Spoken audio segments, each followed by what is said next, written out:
여러분 안녕하십니까? 7월은 민선 7기가 출범한 지 2주년이 되는 달입니다.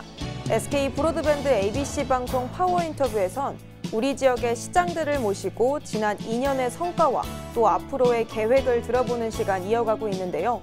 오늘은 그 세 번째 순서로 한대희 군포시장을 만나 이야기 나눠보겠습니다. 시장님 안녕하세요. 안녕하세요.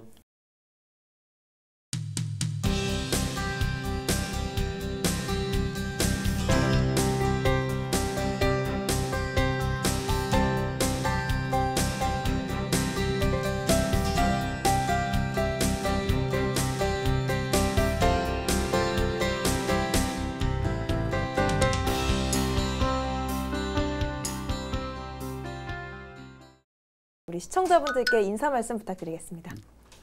SK 브로드밴드 ABC 시청자 여러분 안녕하십니까? 군포시장 한대희입니다.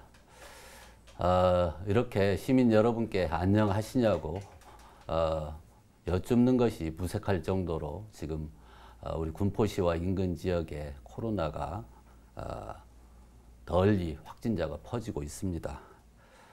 시민 여러분들께서 모두들 힘들어 하시는 줄 잘 알고 있습니다. 시에 모든 역량을 다해서 더 이상의 감염 확산 방지를 위해서 또 시민들의 안전을 지키기 위해서 노력하겠습니다. 개인적인 예방 수칙을 잘 지켜주고 계신 시민 여러분에게 우선 감사드리고 또 밤낮 없이 코로나19에 지금 몇 개월째 대응하느라고 수고하고 계신 우리 공직자 여러분과 관계자 여러분께 이 자리를 빌어서 다시 한번 감사 말씀드립니다. 네, 민선 7기 군포시장으로 지내신 지 2년의 시간이 흘렀는데 그 누구보다 바쁘게 지내셨을 것 같아요. 그 2년의 소회가 좀 궁금합니다. 지금 이제 되돌아서 보자면은 2년 동안 이제 민선 7기를 출범하면서 아마 시장으로서 공약을 내건 게 50여 가지 정도 되는 것 같습니다. 잘 이행해서 뭐 좋은 평가를 받기도 했습니다. 제가 취임하고 나서 시민들과 논의를 해서 시정의 방향을 시민 우선, 사람 중심으로 시정 행정을 펼쳐나가겠다 이렇게 약속을 했습니다. 시민 여러분에 대한 저의 약속이고 또 시민들의 기대를 받아서 선택한 일인 만큼 그동안의 제 입장에서는 행정을 운영하면서 무엇보다도 행정에서 보자면 이제 지역 주민과의 갈등 또 주민 간의 갈등 또 문제 발생 이런 사실들이 많이 있습니다. 그러나 이것을 늘 갈등의 해결 기준을 언제나 시민 편에서 세야 되겠다라는 마음을 가지고 해왔고요. 임기 반을 지금 돌아나가면서 다시 한번 다짐드리자면 앞으로도 이러한 초심을 잃지 않고 뚝심 있게 시민 우선 행정을 펼쳐나가겠다 이런 생각을 다시 한번 다지는 때가 된 것 같습니다. 네. 그러면서 2020년에 지금 반도 벌써 흘렀는데요. 그 반년이 사실 코로나19 때문에 불안 속에서 보낸 그 반년이라고 해도 좀 과언이 아닐 것 같습니다. 군포시만의 또 코로나19 대응책 같은 거 여러 가지 준비하고 계시고 또 계속 진행 중인 것 같은데 좀 어떤 것들이 있을까요? 우선적으로 어느 지역을 막론하고 모두가 함께 이 감염 방지를 위해서 노력을 더욱더 해야 되겠다 이런 생각을 다시 한번 하고 있고요. 그래서 이제 얼마 전에 인근에 과천, 안양, 의왕시와 함께 4개 시가 합동 대응반을 구성을 했고 또 그래서 이제 상황이 발생할 경우에 함께 논의해서 즉각적인 시설의 일시 폐쇄라든지 철저한 방역 소독, 또 현장 역학조사, 또 접촉자의 전수 조사 등을 하는 것을 대응 체계를 공동으로 해서 신속하게 나서고 있습니다. 코로나가 장기 지속화되면서 시민들의 생활에 이제 어려움이 굉장히 이제 가중되고 있죠. 그래서 뭐 아시는 대로 대규모 추경을 통해서 재난지원금도 지불하고 또 실직자, 무급휴직자, 또 위기 저소득층을 위한 이제 생계 지원 사업을 해왔고 또 이제 지속적으로 문제가 되는 게 이제 소상공인들의 문제여서 뭐 재산세 감면 혜택이라든지 상하수도 요금 감면이라든지 또 주민세 균등분 감면, 또 소상공인들에 대해서 특례 보증을 위한 이제 2차 보전 지원 금액을 대폭적으로 현재 추경을 2차까지 편성해 가면서 실질적인 지원을 현재 하고 있습니다. 사실 근데 무엇보다도 시민들의 협조가 지역 내 감염 방지를 위해서 이제 가장 절대적으로 중요한 일이다라고 생각합니다. 최근에 이런 것들이 좀 뚫려 있는 지점이 있다. 그것이 이제 우리 군포, 안양, 의왕을 아울러서 생활권을 같이 하다 보니까 이런 점이 있습니다. 그래서 시민 여러분께서 지금 잘해주시고 계시지만 조금 더 인내심을 갖고 끝까지 협조해 주시기를 당부드리고, 시에서도 2차 확산을 좀 막기 위해서 강력하게 좀 행정력들을 동원하려고 합니다. 그래서 그런 감염질병 위험이 있는 요소들을 지금 이번 주부터 대대적으로 계도 활동을 펴고, 어떤 곳에서는 좀 행정명령을 강화해서 발열 체크만이 아니라 출입자 명부 작성 등을 좀 의무화하려고 준비 중에 있습니다. 뭐 사실 정책으로만 봤을 때 조금은 가혹하다 이렇게 생각하실 수도 있지만, 또 날도 더워지고 더 이상 확산되면 안 되기 때문에 시민들의 협조가 좀 중요할 것 같습니다. 또 시장님께서는 이 군포시 도시발전 로드맵에 관련돼서 좀 깊은 고민을 하고 계신 것 같아요. 올해 초에만 했을 때 또 금정환승센터 입체화 사업 계획을 발표하시기도 했는데, 이 계획이 현재 지금 어느 단계까지 좀 왔고 앞으로 남은 과제들이 좀 뭐가 있을까요? 임기의 이제 중반을 접어들면서 제가 선거에 나서면서 군포의 변화, 대단히 공간 구조의 혁신적인 변화를 필요로 한다, 이런 말씀을 드려서 당선이 되었습니다. 그리고 이제 1년 차를 지나면서 임기의 1년 차를 지나면서 금정역의 GTX 신호선이 확정이 되었습니다. 이게 이제 군포의 공간 구조, 그러니까 산업 구조 등의 혁신적인 변화의 물꼬가 될 것이다라고 보고 있습니다. 여러 가지 논란 끝에 시가 이제 지난 1월에 금정역 일원에 있는 도로 위에 인공대지를 1만 제곱미터 정도 될 것 같습니다. 조성해서, 그러니까 대중교통, 이제 버스든 택시든 145선 전철이든과 연계하는 환승센터를 건립하는 사업계획을 발표를 한 바가 있습니다. 그러니까 이게 환승센터만 있는 게 아니라 이 위에 이제 복합시설, 상업적이든 또는 기업 용도건 뭐 여러 가지 복합시설들이 들어서고, 또 공공주택이 들어설 예정으로 지금 추진이 되고 있습니다. 또 이제 환승센터 겸 거기가 거점 시설이 되었기 때문에 광장을 배치하고, 또 도로 하부에는 주차장을 지을 계획입니다. 이것이 이제 주변 상권과 연계될 수 있도록 긴밀히 협의를 해나가면서 세울 생각입니다. 그래서 이제 입체화 사업을 올해 초 사업계획을 가안을 했고, 외부 전문가들의 이제 다각도 자문을 받고 있습니다. 그 다음에 이제 이것의 설립 추진을 위해서 이제 도시공사가 설립이 되었습니다. 그래서 이제 도시공사와 민간 사업자가 협업해서 이제 진행하는 사업으로 될 것 같습니다. 그래서 현재 단계에는 그러한 행정적 절차와 또 사업 내용을 실제 구체화하기 위한 업무를 현재 추진 중에 있습니다. 그래서 향후에 우선 협상 대상자, 민간 사업자의 우선 협상 대상자가 올해 하반기부터 공모에 들어갈 것 같습니다. 그래서 전문 민간 사업자를 선정하고, 그렇게 되면은 이게 이제 GTX 신호선이 26년도에 이제 들어올 예정이니까요. 그에 맞추어서 이것이 이제 군포시 미래의 가장 큰 초석이 된다라고 생각을 하고 있고, 그래서 적극적으로 이제 시를 대신해서 도시공사가 협력을 민간 사업자와 해나가면서 사업을 추진해 나갈 계획입니다. 네, 이 금정역 환승센터 말고도 시민분들께서 궁금해하시는 사업으로 이 당정동 공업지역 활성화 시범 사업을 빼놓을 수 없을 것 같습니다. 이게 어떤 사업이고 또 어떻게 추진하게 되셨는지 그 배경에 대해서 간단히 설명해 주시죠. 지금 이제 지난 국회에서 먼저 논의가 됐습니다만은 정부가 노후 공업 지역 활성화를 위한 법률을 제정하고 있습니다. 지난 국회에 통과가 안 되었는데 이번 국회에서는 뭐 적극적으로 저희가 노력을 하고 있고 여야가 큰 이견이 없는 걸로 봐서는 될 것이다라고 보고 있습니다.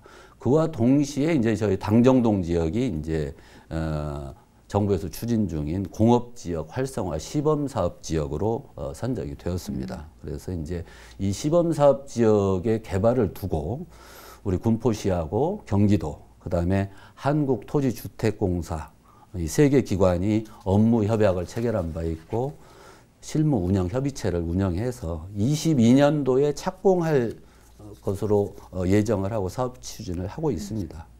이 시범사업 대상 지역이 20만 제곱미터쯤 됩니다. 1차 지구와 2차 지구로 되어 있는데 20만 제곱미터면 축구장이 28개 넓이입니다. 그래서 산업혁신구역으로 만들어질 것이다. 그래서 첨단 제조 산업 기술, 그 다음에 디자인, 연구 융합단지, 여기에 이제 이런 산업 기능만이 아니라 이런 산업들을 혁신하기 위한 혁신센터, 그 다음에 이제 여기 종사자들을 위한 지원 주택, 또 비즈니스의 지원을 위한 뭐 비즈니스 호텔 등의 산업 지원 기능, 이런 것들이 문화 여가 시설 등이 한꺼번에 들어가는 혁신지구로 만들어질 예정입니다. 그래서 그러한 이러한 복합적인 개발 구상을 현재 3자가 논의하는 단계에 있습니다. 그래서 과거의 제조시설 위주의 공업지역과는 전혀 다른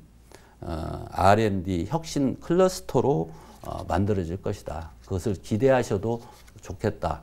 이렇게 생각하고 있고, 그런 사업을 굉장히 역점 사업으로, 그것이 이제 금정역과 연관해서 이루어질 수 있도록 추진 중에 있습니다. 방금 말씀하신 것도 이제 금정역과 연관 지어서 하겠다 이렇게 말씀해 주셨고, 앞전에도 이제 공간 구도의 혁신을 갖는 것이 뭐 이번 과제다 이렇게 계속 말씀해 주셨어요. 이 군포시 전체를 공간적으로 혁신한다, 이 말이 좀 구체적으로 어떤 건지 조금 더 자세히 여쭤볼게요. 이제 우리 군포시가 이제 어느 도시와 비교해도 사실은 이제 철도, 고속도로, 국도 등의 이제 광역교통망이 잘 갖춰진 교통의 요지입니다. 그래서 이런 또 거기에 아까 말씀드린 이제 당정동의 대규모 공업지역을 가지고 있거든요.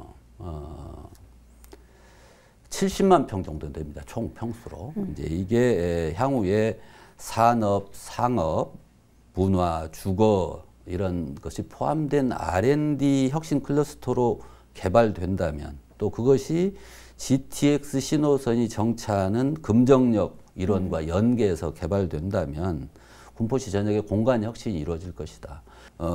이런 것을 통해서 유망한 선도 기업들이 군포에 들어와서 이 권역 내에서 미래형 일자리를 창출할 수 있고, 또 지역 경제를 활성화시킬 것이다. 이것이 군포의 미래, 또 인근 세 개 시에 함께 좋은 영향을 미칠 것이다, 이렇게 생각을 하고 있습니다.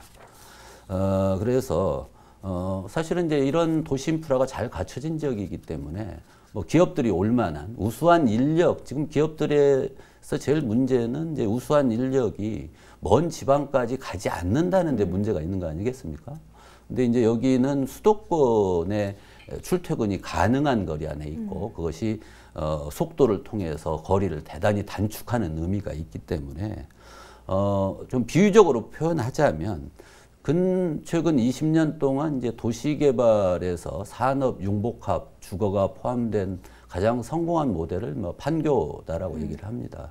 어쩌면 좀 비유적으로 말하자면 이 지역이 대한민국에서 제2의 판교가 될 수 있는 가장 입지 조건이 좋은 지역이다, 이렇게 생각을 하고 있습니다. 그래서 우선적으로 아까 말씀드린 이제 공업지역 활성화를 위한 특별법 제정에 지금 이번 국회에서 대단히 노력을 견주해 나갈 생각입니다. 여기에 이제 그런 일에 대한 이제 시민적 공감대 형성, 또 민관 협의기구 이런 것들을 적극적으로, 그래서 이러한 시의 발전 비전을 시민들과 공유하기 위한 노력들을 또 함께 병행해 나갈 생각입니다. 네. 이렇게 산업, 상업 이런 부분뿐만 아니라 군포시에는 군포시만이 가진 그 천혜의 자연 환경, 자랑거리가 있죠. 바로 수리산인데 이 한 시장님께서도 이 수리산에 대한 애정이 남다르시지 않습니까? 네. 이 수리산에 대한 역사 스토리와 연계해서 이 공간을 명소화하는 작업 이런 거 좀 진행하시려는 것으로 알고 있는데 어떤 사업인지 간단히 소개해 주시죠. 이 지역을 저희가 이제 지금 현재 LH와 협의해서 또 주민들과 협의하면서 아카이빙 사업을 하고 있습니다. 사계절 다에 걸쳐서 사진도 기록도 남기고 마을 사람들의 인터뷰도 하고 또 무형의 문화유산들을 기록하고 체증하는 작업을 하고 있습니다. 이런 것들을 모아서 아카이빙을 해서 우리 동네 박물관을 만들 예정이고 또 여기에 현재 군포시가 올 초에 이제 그 시사 만화가인 고바우 김성환 화백 그 유족들과 협약을 맺어서 이 박물관을 그 택지 개발지구의 공원에 만들려고 구상 중입니다. 또 이제 거기에 보자면은 이제 반호로수 옆에 둔대동 박씨고택이라고 있습니다. 이게 이제 군포시가 향토문화재 1호로 이제 선포를 했는데 이게 이제 시문 선생의 소설 상록수에 나오죠. 지금 우리 안산 상록수에 있는 최영신 선생의 이 야학을 지원했던 그 고택입니다. 이거를 이제 그 고택 자체가 굉장히 문화적 가치도 있고 그래서 또 어떤 그러한 가진 사람들의 도덕적인 노블리스 오블리주를 실천했던 이런 점들을 고려해서 명소화 사업도 추진하고 있고 전반적으로 어떠한 특정한 주제나 뭐에 머물지 않고 수리산 전체에 걸쳐서 반월호수 또는 뭐 역세권까지를 포함한 수리산 전체 일원에 걸친 어떤 문화예술 프로젝트를 좀 구상해보는 단계를 갖고 있습니다. 그래서 좀 이것은 좀 장기적인 관점을 가지고 추진하고 있고 현재 이제 정부가 추진 중인 문화도시 지정 사업에 우리 시가 이제 참여하려고 준비를 하고 있습니다. 선정되느냐 여부에 우선 매달리지 않고 문화도시가 주로 보면 시민들의 문화 민주주의, 소통, 커뮤니케이션, 시민들이 만들어가는 측면에 집중을 하고 있거든요. 그래서 그러한 것들을 시민들의 의견들을 모아서 그러니까 뭐 민주 시민 교육을 통한다든지 이런 아카이브 사업을 통한다든지 문화 자원 조사를 또 시민들이 해나가던데 여러 가지 이제 문화 매개자들을 시민 활동가들을 양성해 나가는 과정을 통해서 문화도시 선정 문화도시 문화 정책의 비전을 시민들이 함께 공유해가면서 문화도시를 추진해 나갈 예정입니다. 그래서 이제 지역의 여러 가지로 생활문화 또 기존의 이제 도시민들을 위한 그 교양 복지 문화들이 있는데 이런 이제 문화 인프라들을 연결해서 그러니까 사람과 공간과 마을과 또 각도 문화 거점 시설들을 연결해서 문화로 어떤 시의 공동체성을 회복하는 그를 통해서 문화민주주의가 실현되는 도시로 만들어 나가자 이런 차원에서 문화도시 선정 작업을 하고 있습니다. 네. 모든 지자체들이 요즘도 고민일 것 같은데요. 수도권 일부 지역을 제외하고 인구 감소 추세가 일어나고 있지 않습니까? 그게 뭐 혼인율도 떨어지고 저출산 문제도 있기 때문인 것 같은데 이 군포시에서도 이 청년들을 많이 모으고 또 들어온 청년들을 위해서 이 자립을 돕기 위한 여러 가지 정책들을 시행 중인 것으로 알고 있습니다. 몇 가지 소개 부탁드리겠습니다. 예, 군포시만의 과제는 아니고 사실은 이제 군포시는 이제 이런 청년 문제에 대한 과제에 주목을 하고 천차관계 이제 민선 7기 들어와서 처음 이제 시작하는 상황입니다. 좀 늦은 측면이 있죠. 그래서 이제 그런데 이제 이걸 하면서 또 코로나19 상황이 보면서 이제 지금이야말로 또 누구보다도 청년들이 취업의 문도 닫혀 있고 어려운 때라고 생각을 합니다. 그래서 군포시가 지금 최근에 한 것은 이제 희망 청년 기본소득은 이제 경기도가 하는 거니까요. 이제 조기 집행을 굉장히 서두르고 있고 또 희망 일자리 정책을 추진해서 기업과 연계해서 하고 있습니다. 그래서 이제 지역 주도형의 어떤 청년 일자리 정책을 이제 관내 기업과 연계해서 청년들이 지역에 정착할 수 있도록 하는 이런 사업도 하고 있고 그다음에 이제 지난해에 저희가 지난해에 선정됐습니다마는 청년들의 자립과 어떤 자립을 위한 지원 체계, 그다음에 복지 향상을 위해서 아이캔 플랫폼 건립 사업에 지금 박차를 가하고 있습니다. 23년도 상반기쯤에 아마 개관이 될 것 같습니다. 사업비가 지금 180억 원 정도 드는데 현재 부탈 없이 추진 중에 있고요. 아마 이것이 이제 청년들이 스스로 자립 능력을 확대하고 그러니까 다양한 청년 활동의 하여튼 거점 시설이 되도록 해야 되겠다. 그다음에 이제 청년들의 미래를 위해서 이제 신혼부부들의 그 전세자금 이자 지원 이런 정책을 현재 추진 중에 있습니다. 거기에 이제 플러스해서 신혼부부 아닌 1인 가구 청년들에 대해서도 그런 주거 지원 정책을 곧 현실화시킬 생각입니다. 그다음에 이제 대한미 택지개발지구의 현재 맞춤형 신혼부부 맞춤형 주택 이런 것들을 지금 건설할 예정이고 아까 말씀드린 이제 금정역에 만들어질 금정역사의 주거 시설에도 가능한 대로 이런 청년과 신혼부부들을 위한 주택이 들어설 예정입니다. 이 군포시에서 준비하고 있는 청년 자립 공간과 뭐 여러 가지 지원 정책 그리고 앞서 말씀하신 그 당정동 공업지역 활성화 이 범위까지 다 모두 개발이 되고 나면 청년 유입이 훨씬 많아지지 않을까 이런 기대를 조금 해봅니다. 이제 민선 7기 후반기가 시작이 되었습니다. 앞으로 2년여의 시간이 남았는데 시장님 앞으로 꼭 남은 기간 동안 이루고 싶은 시정 과제가 있으시다면 어떤 게 있을까요? 새로운 산업 시대에 맞는 그 산업 입지로서의 군포의 역할이 굉장히 필요할 때이고 또 그러한 입지 여건이 충분하다. 그에 맞는 이제 도시의 공간 구조 혁신 이것을 선행적으로 투자하고 집행해야만 이 시대에 GTX가 온다, 새로운 4차 융합산업 시대가 온다 할 때에 뒤처지지 않도록 군포에서 먼저 우리 안의 공간 구조를 굉장히 바꿔내는 노력을 우선적으로 해야 되겠다. 그리고 이것이 행정적, 제도적, 법적으로 이루어질 수 있도록 하는데 역량을 집중해야 되겠다. 어떤 군포형의 R&D 혁신지구, 군포형의 신실리콘밸리 이렇게 군포를 바꿔 나갈 수 있다. 그렇게 해나가고 해야 되고 그러한 시기가 지금 임기 후반기다라고 저로서는 정리를 하고 있습니다. 네. 마지막으로 이 민선 7기를 후반기를 맞이하는 시장님의 각오와 그리고 시청자분들께 마무리 인사 함께 해주시죠. 지금 이제 그러한 좀 시 나름대로는 이제 지난 민선 이후 거대한 좀 공간 혁신 또 이런 인프라 투자와 같은 것들을 해야 되기 때문에 늘 시민들을 염두에 두되 뚝심 있게 해나가는 행정이 절실하게 지금 필요할 때다라고 생각을 하고 있습니다. 그렇게 다시 한번 각오를 다져봅니다. 네, 시장님 오늘 말씀 감사합니다. 예. 본격적인 여름 휴가철입니다. 하지만 코로나19로 인해 국내로 여행을 떠나거나 집에서 쉼을 선택하는 전례 없는 휴가 풍경이 이어지고 있는데요. 확진자가 계속해서 발생하고 있는 만큼 사회적 거리 두기와 개인 위생 철저히 지키기, 이 두 가지를 더욱 신경 쓰셔야겠습니다. 오늘 파워 인터뷰 준비한 순서는 여기까지입니다. 시청해주신 여러분 고맙습니다.